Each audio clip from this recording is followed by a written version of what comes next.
Yes, good morning, students. Sorry for the delay. Starting the class now. Okay, so I could put a message also.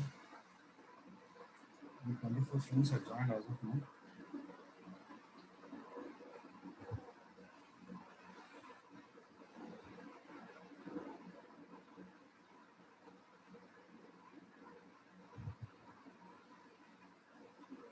Yes. So moving to the just a minute.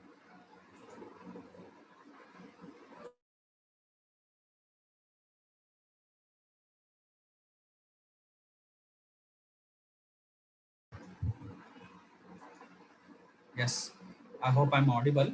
Uh, so here already I've discussed about the test on road aggregates. So I'll move to the a brief explanation about whatever I explained yesterday, and I will move to the other tests also. Just a minute. Sudhir, am I audible and clear?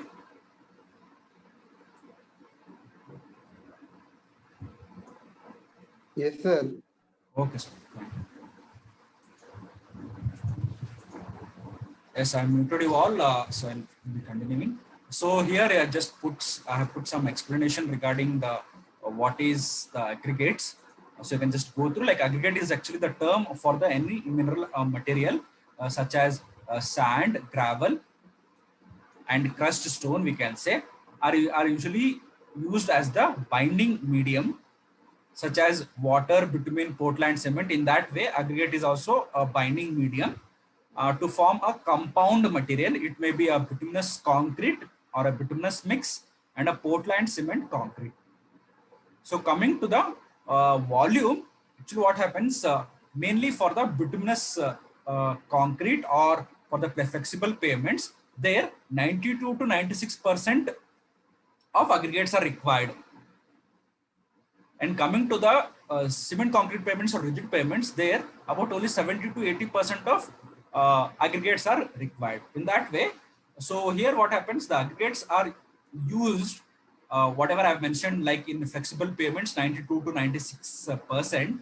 So whenever I talk about that, and for rigid pavements or cement concrete pavements, 70 to 80% of aggregates are required. So whenever I talk about that, I have already explained about the types of payments yesterday and the cross section of the payments there. So what are the components, like base course and sub base courses comes for both flexible and rigid payments. So there we require the aggregates. So those aggregates may be naturally or manufactured. Whenever I talk about natural aggregates, they're usually extracted from large rock formations through an open excavation that we said as quarry. So large rock formations, it may be of any, and it may be of any rocks, and mainly we will use the rocks like basalt, granite. So those rocks are mainly used as a aggregates for road construction.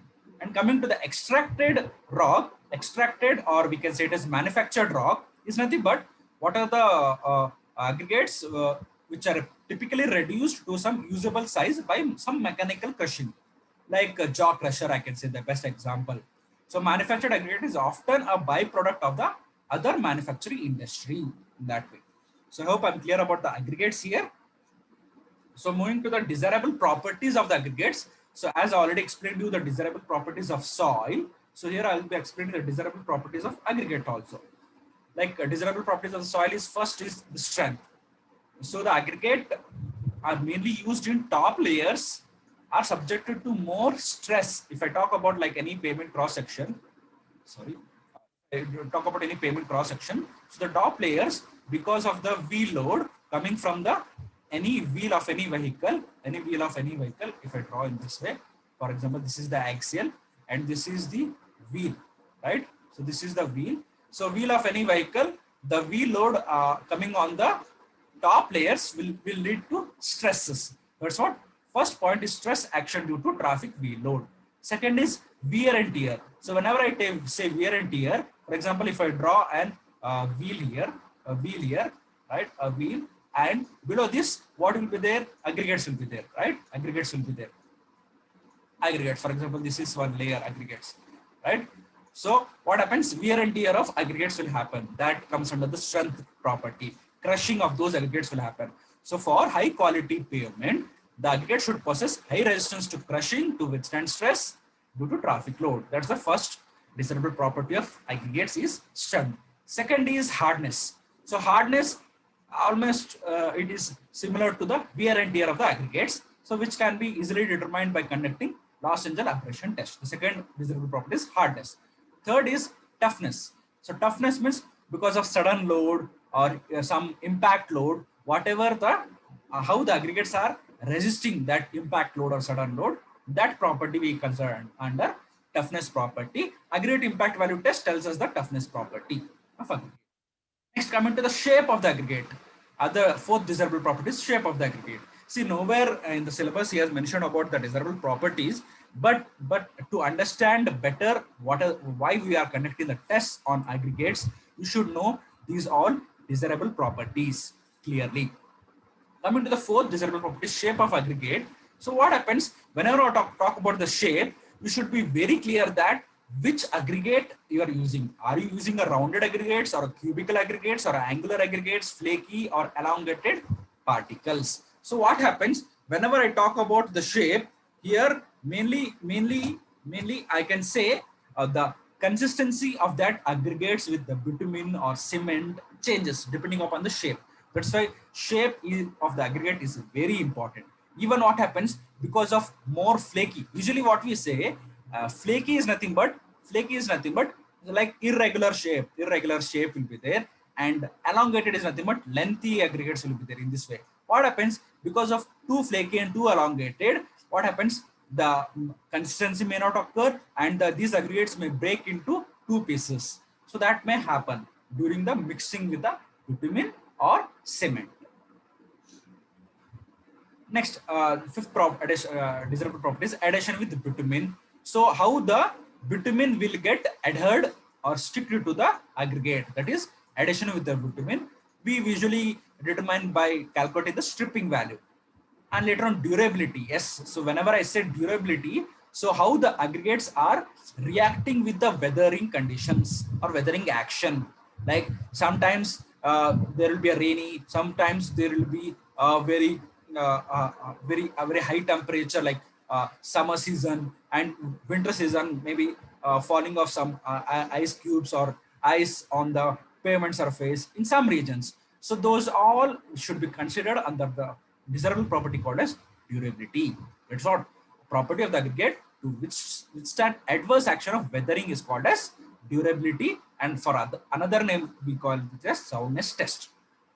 Okay, so last is the freedom from any deleterious particles or any foreign particles. We say it as deleterious or any other foreign particles. So we need to consider this property also, freedom from deleterious particles. Since the whatever specifications given for the aggregates used in bituminous mix usually require aggregates to be clean, tough and durable in nature and free from excess amount of flat or elongated, as already mentioned here, flat. So this type of should be avoided. So that what happens if we use elongated lengthy aggregates, what happens? They may break into two pieces, and whatever the load distribution was there, that may be disturbed, right? So whatever the aggregates are taking, it should be free from deleterious particles. Okay, so moving to the test on road aggregates. Yes, so this I already discussed and again I mentioned, in order to decide the suitability of the aggregates for use in pavement construction,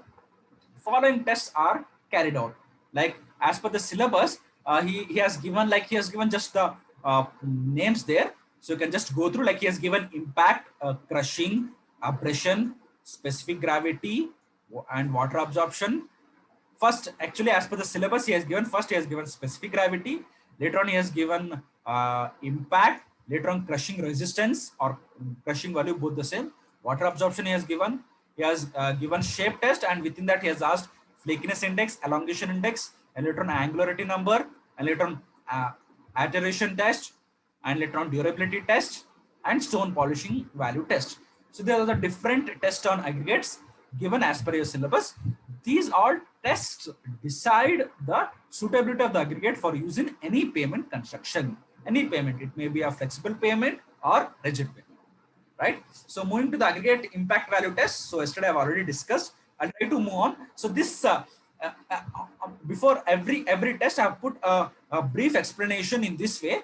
So according to me, you can just go through this brief explanation and also right, uh, refer what are the apparatus required, what is the procedure followed for any test for safer side, because since R18 is a new regulation, and as per whatever the R16 regulation, I've seen the previous year question paper of transportation engineering, but there according to that regulation, nowhere this test on soil, test on aggregate, test on bitumen was asked in the syllabus.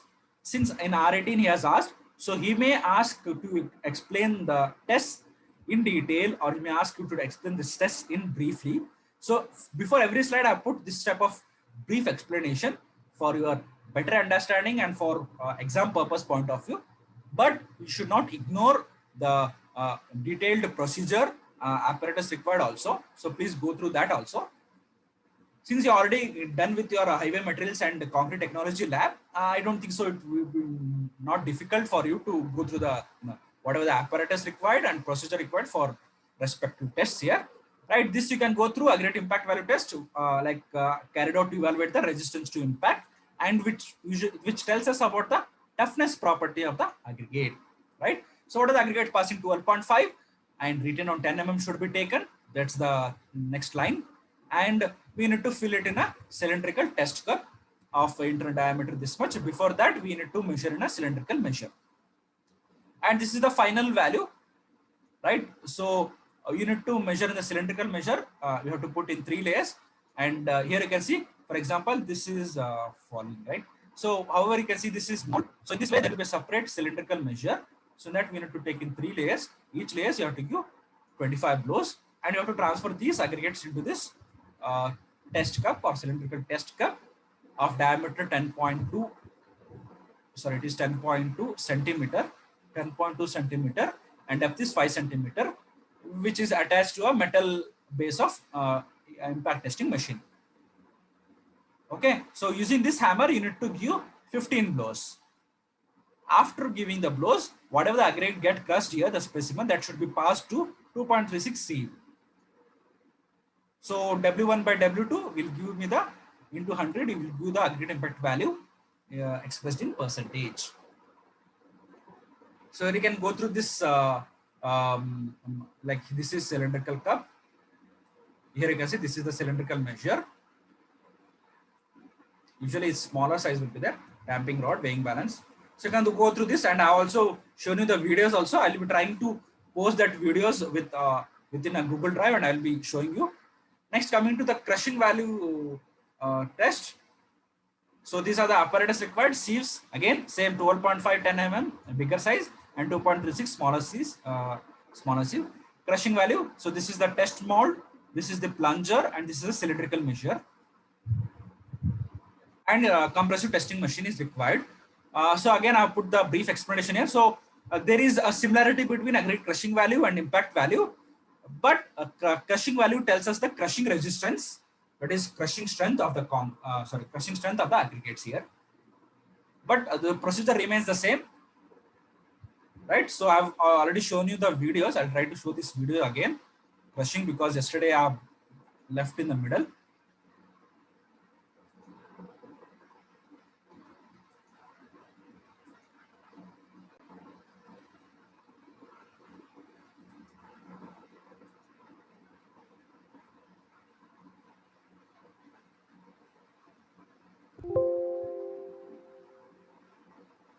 Just a minute. Here it is. Crushing value of road aggregates to know the resistance of aggregates against crushing. So each layer it may require 6 centimeters. So now the third layer has been poured, and make sure that at least 1 centimeter. So 4-5 is the weight of measuring cylinder plus aggregates, or I can say I need only the has to be taken. value test, observation and calculation. So coming to the observation, the aggregate crushing value, again you can write the same formula as which has been written for aggregate impact value, that is 100 into M2 or W2 divided by M1 or W1. Coming to the trial one, M1 or W1 is the total weight of test specimen. So since we have taken the measuring cylinder filled with aggregates, the weight was 6.45 kgs minus the empty weight of measuring cylinder was 3.8 kgs. So this gives us the M1 or W1 is the total weight of test specimen, which is 2.65 kgs. Here since I have written the units, I write 2650 grams. 2650 grams. So M1 or W1 total weight of test specimen 2650 grams is here. So I will pour it again in 3 layers in this testing mold. So first layer has been poured and I will compact.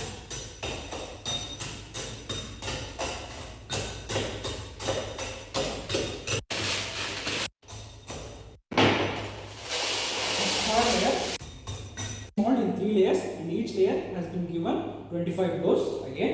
So now I will place this plunger on this inside this testing mold filled with aggregates, test specimen aggregates.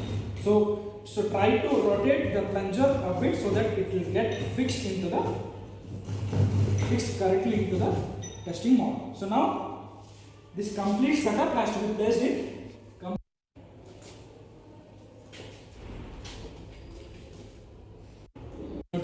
and here is 1000 kilonewton and here 2000 kilonewton. So since we need only a maximum of 400 kilonewton, maximum of 400 kilonewton has to be applied in case of aggregate crushing value test. That is maximum 400.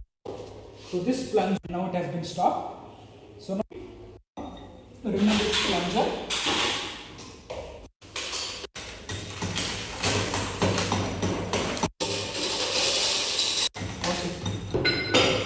The crushed aggregates should be passed through 2.36 now. 2.36 pan. 2.36 tray. And now you can see the M2 or W2 weight of aggregate passing 2.36 is 249 grams, or mass of aggregate passing 2.36 mmc. So which we got as 249 grams. So 249 grams divided by 2650 if you do, so we will get the value as 9.39%, which is the aggregate crushing value. And similarly, aggregate crushing value for a trial 2 which you have already done, we got it as 10%. So taking the average of both, that will be 19.4 divided by 2 coarse aggregates. So 2 trials has been done. So the 2 trials average value test.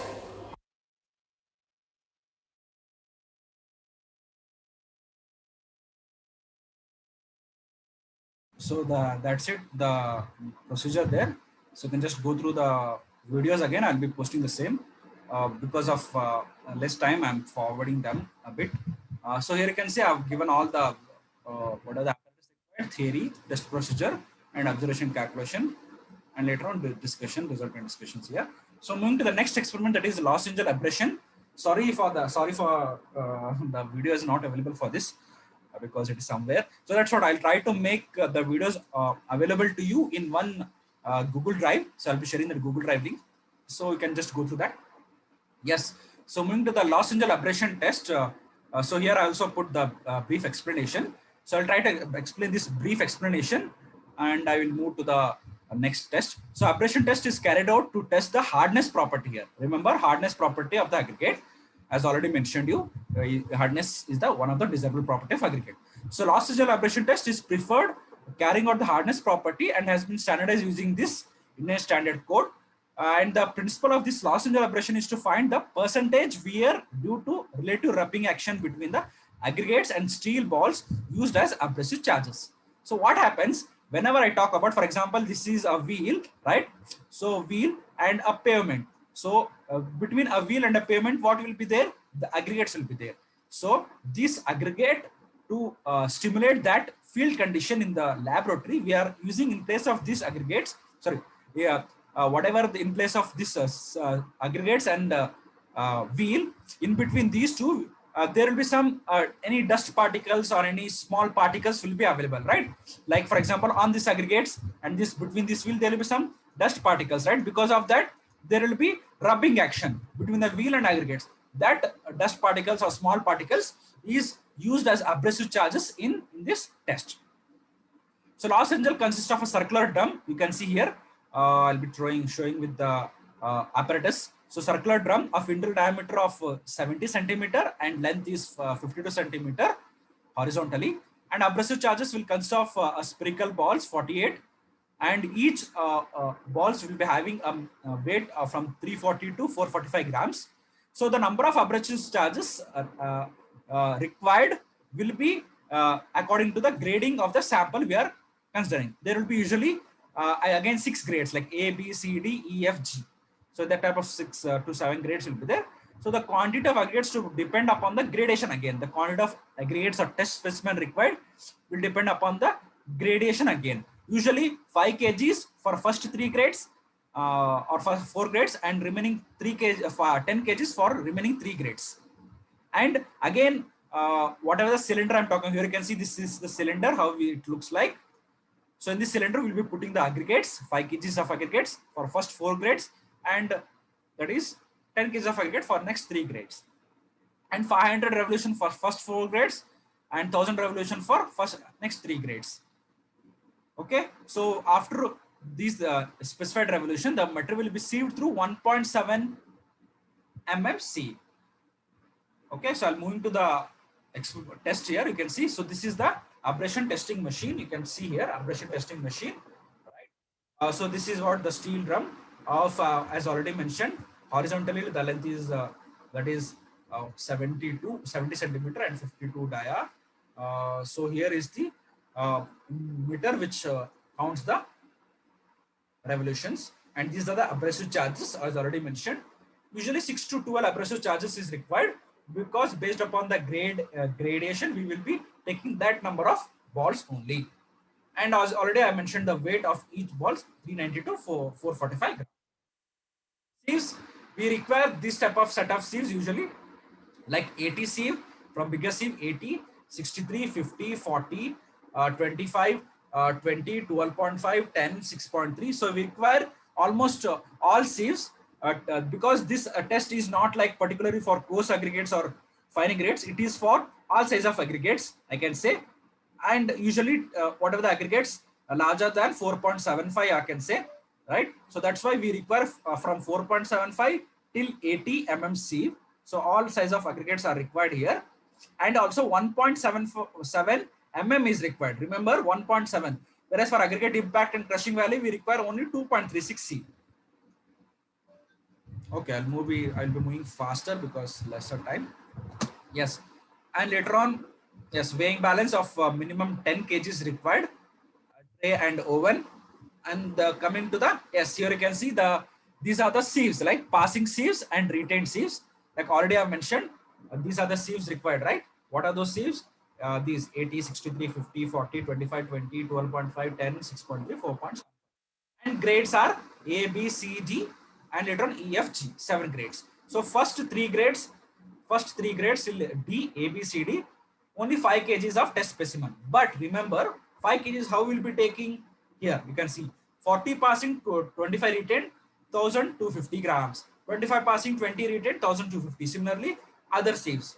See, total will be 5 kgs. And similarly here, 5 kgs, 5 kgs, 5 kgs. For grade D, only 4.75 passing and 2.36 retained, 5 kgs, like that.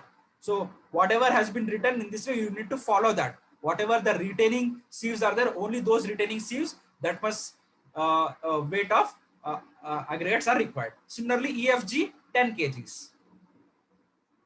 And as already mentioned, ABCD, these gradation 500 revolutions, EFG Remaining 3 gradations, 1000 revolutions. And depending upon the grading, the number of spear balls required is also written. For A grade, 12 spears are required. For B, 11, similarly 8, 6, 10, 6, 12, 12, 12. Depending upon the grading, you need to take the number of spears or steel balls, I can say. So coming to the observation is simple. What is the original weight of the aggregate sample? If you are taking within first 4 grades, 5 kg is the weight of aggregate sample. Next, weight of aggregate sample retained on that we need to take W2, right? Because 5 kgs you are taking, but retaining you may not get. So that's what. Again, W1, W2, right? So weight of aggregate sample retained means after doing the abrasion test, whatever the aggregates are retaining on 1.7. Sorry, I didn't write here. So that is 1.7 mmc. 1.7 mmc, whatever the aggregates retaining, that is W2. So W1 minus W2, if I do, I will be getting the weight passing 1.7 mmc that way. Or else directly you can take weight passing, that is 1.7. So abrasive, directly you can write, for example, if you want, you can write this as, similarly aggregate impact crushing value, you can write this as W2 directly, and this you can directly take it as W1. So directly W2 by W1 into 100 will give me the abrasive value or abrasion value, W2 by W1. See, the formula for aggregate impact crushing and abrasion remains the same, only the procedure and the sieves varies, right? So here these are some of the standards given. As already I mentioned you the components of flexible pavement and rigid pavement, right? Like for sub-base course, if it consists of water bond macadam material, maximum permissible abrasion value is 60%. So beyond 60% is the abrasion value, then you need to reject those aggregates. Coming to the next is specific gravity and water absorption. Next experiment. So again, I've given the brief explanation, you can go through. I'll move to the procedure directly. See, this experiment is very easy and very clear to understand, because we will be determining the specific gravity of the coarse aggregates and water absorption of the coarse aggregates directly. The apparatus required here are a wire basket with a 6.3 mm mesh. This is the, and we require a that is hot air oven to dry the aggregates, and this is the hanger weight. Because what happens, whatever the wire basket I have shown you before, that basket should be suspended in water. For example, this is a tub or a small small tubs. So in this we will be filling with the water, and whatever the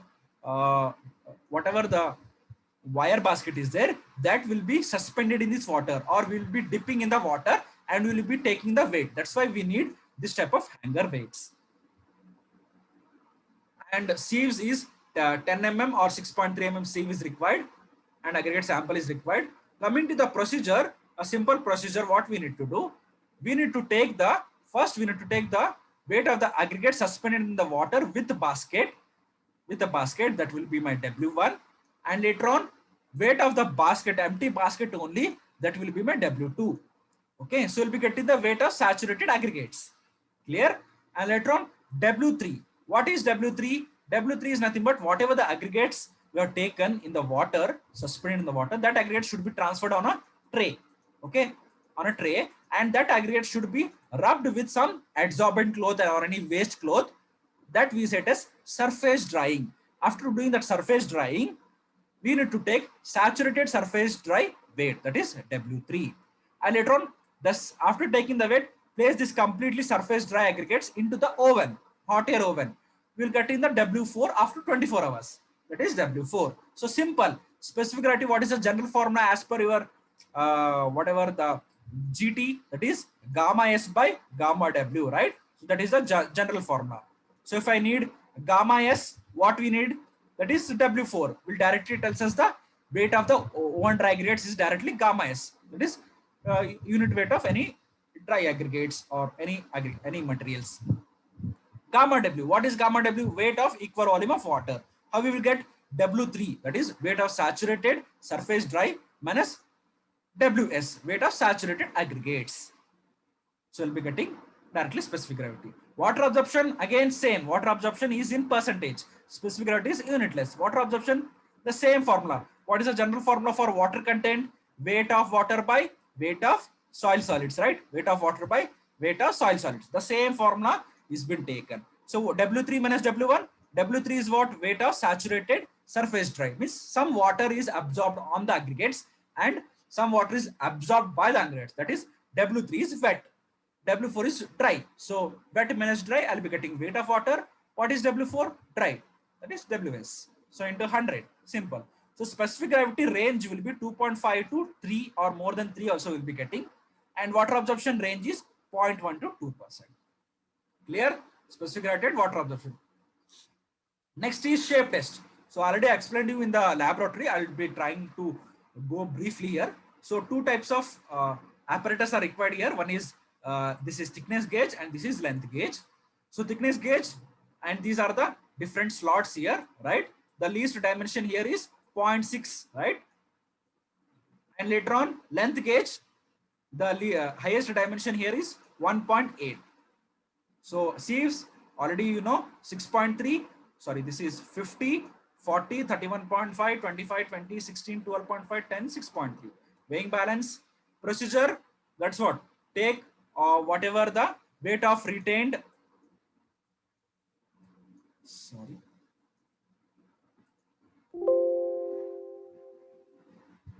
Yes, so what we need to do, you have to take the weight of passing here.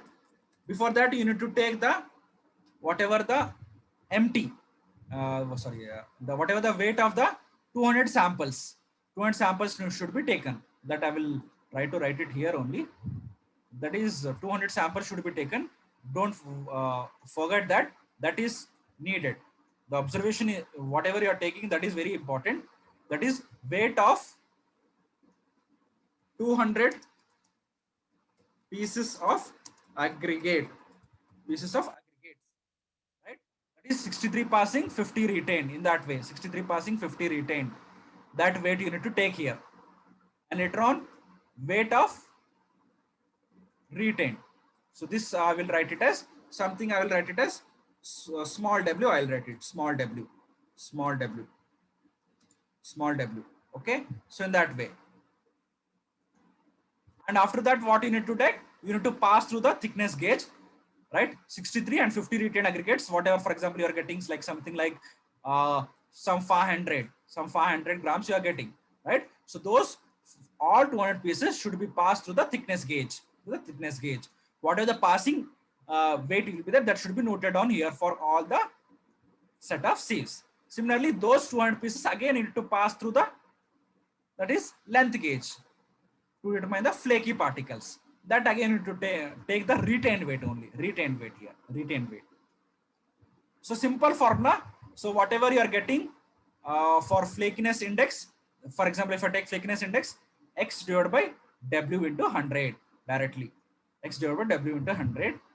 That is, what is that w? That is small w. That is w is the weight of aggregate retained on specified sieve there. So similarly, elongation. Similarly, elongation.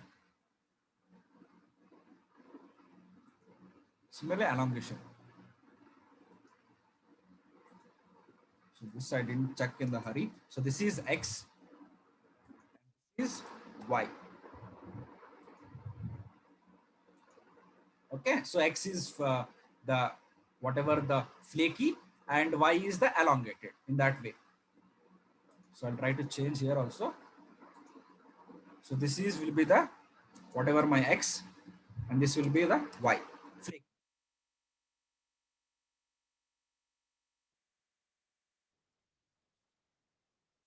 Elongated.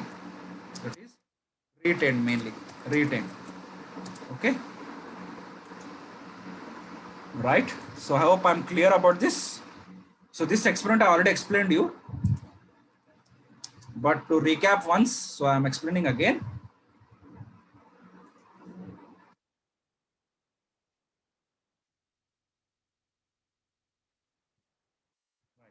So I hope I'm clear.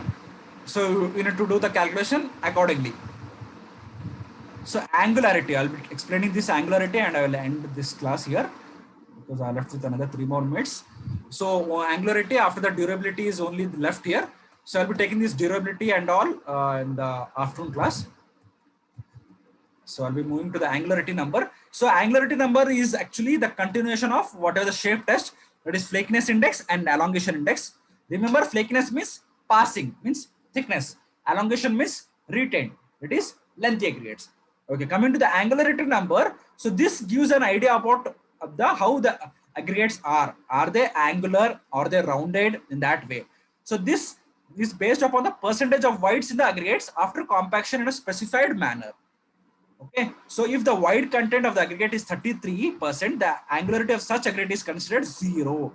If the void is 44, the angularity number of such considered is 11 in that way. So I'll be explaining you how are those. So importance of this angularity is, so I'll be come to know the are the aggregates are angularity. So you can see like angularity. So you can see here, this is a angular aggregate. This is a lengthy aggregates. That way we'll be coming to know that.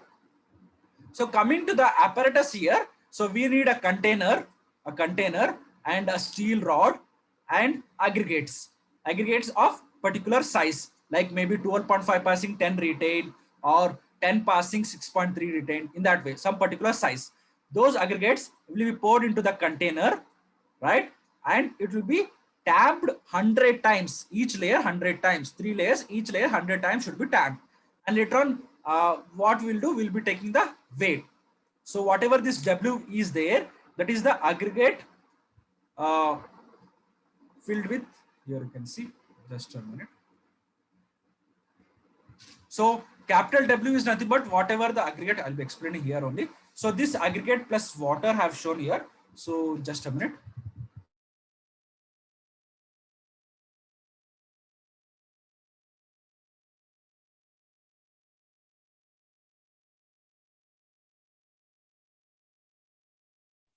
Sorry for the disturbance here. Yes, coming to here, you can see whatever the angularity I'm talking about. Like for example, if I talk about whatever the W is there, that W is the weight of the aggregate in the cylinder. That is here. This you can see, right? So this is whatever after pouring. So whatever the weight of the aggregate in the cylinder, that is W. And what is this C? This C is only about the container. Whenever I say about the container, whatever the cylinder is been emptied, and that cylinder will be filled with the water. That is C, capital C. What is this GS? GS is the specific gravity of the aggregate, which I already determined. So 67 minus in the numerator 100 into W divided by C into G will give me the angularity number. Simple. Clear? That's it. So I'll be continuing about this. The other test, that is durability test, is left, and other coarse aggregate test, and these properties I'll be discussing. I'll take